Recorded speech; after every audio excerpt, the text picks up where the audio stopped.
ചെറുകഥ. നല്ല ചികിത്സ. കഴിഞ്ഞ 6.5 വർഷമായി ഖത്തറിൽ പ്രവാസിയാണ് ഷഫീഖ്. നല്ല ആരോഗ്യമുള്ള ചെറുപ്പക്കാരൻ. വീട്ടിൽ വലിയ പട്ടിണിയും പരിവട്ടൊന്നും ഇല്ലെങ്കിലും ഒരു ജോലി തേടി പറന്നതാണ്. സമ്പാദിച്ച് ബാങ്ക് ബാലൻസ് കൂട്ടാൻ വകയില്ലെങ്കിലും അന്നത്തെ കാര്യങ്ങൾ നടന്നു പോകുന്നുണ്ട് എന്ന് മാത്രം. 2 ആഴ്ചയായിട്ട് അസഹ്യമായ വയറുവേദന തോന്നുന്നുണ്ട് ഷഫീഖിന്.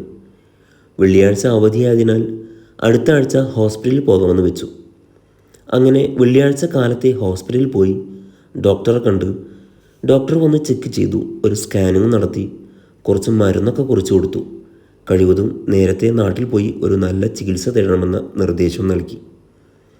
ജോലി ചെയ്യുന്ന കമ്പനി ഹോസ്പിറ്റൽ കേസിന് 100,000 കണ്ടീഷൻ വെച്ച് വെറും 200 റിയാലാണ് മാസത്തിൽ അനുവദിക്കുന്നത്. അതുകൊണ്ട് തന്നെ ഷഫീഖ് ആദ്യം ഫാർമസിയിൽ പോയി മരുന്നിന് എത്ര വിലയാകുമെന്ന് അന്വേഷിച്ചു. മൊത്തം 470 റിയാലാകുമെന്ന് പറഞ്ഞപ്പോൾ ഷഫീഖ് മരുന്ന് വാങ്ങാതെ പുറത്തിറങ്ങി. അടുത്ത മാസം വന്ന് മരുന്ന് വാങ്ങാം. കയ്യിൽ 250 റിയാലുണ്ട്. പക്ഷേ അത് പെങ്ങൾക്ക് അയച്ചു കൊടുക്കാമെന്ന് കരുതി.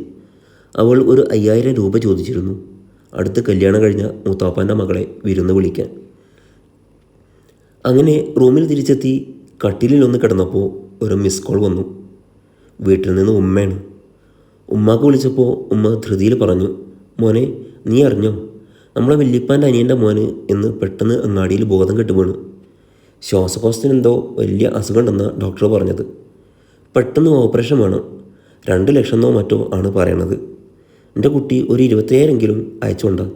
ആറ്റുങ്ങൾക്ക് ആ കുട്ടീനല്ലേ ഉള്ളൂ.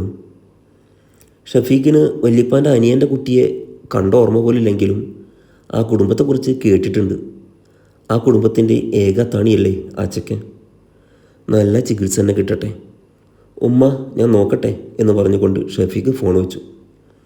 ആകെ ഉണ്ടായിരുന്ന 250 റിയാൽ പെങ്ങൾക്ക് അയച്ചു കൊടുത്തതിനാൽ റൂംമേറ്റ് സനീഷിൻ്റെ കയ്യിൽ നിന്ന് പൈസ കടം വാങ്ങി നാട്ടിലേക്ക് അയച്ചു കൊടുത്തു.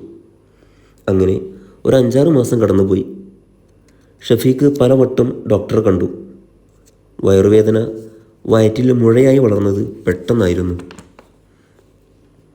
കമ്പനി അലവൻസ് അനുസരിച്ച് മാത്രം കാര്യങ്ങൾ നീക്കാൻ സാധിക്കുന്ന ഷഫീഖിന് നാട്ടിൽ പോയി നല്ല ചികിത്സ എന്ന ഡോക്ടറുടെ നിർദ്ദേശം ഊഹിക്കാവുന്നതിലപ്പുറമായിരുന്നു. ഒരു ദിവസം രാവിലെ ഷഫീഖ് എഴുന്നേൽക്കത്തത് കണ്ടപ്പോൾ സനീഷ് കുറേ വിളിച്ചു. കടക്കാരനല്ലാതിരുന്ന ഷഫീഖ് സനീഷിൻ്റെ കടമുണ്ടാക്കി വെച്ച് ആരോടും പറയാതെ യാത്ര പോയി. നാട്ടിലെത്തിച്ച ഷഫീഖിന് ഭാര കൂടുതലുണ്ടായിരുന്നു. അതിൽ കൂടുതലും ഷഫീഖ് ചുമലിലേറ്റിയ മറ്റു പലരുടെയും ഭാരമായിരുന്നു. എല്ലാവരും വന്ന് ഷഫീഖിനെ കണ്ടു.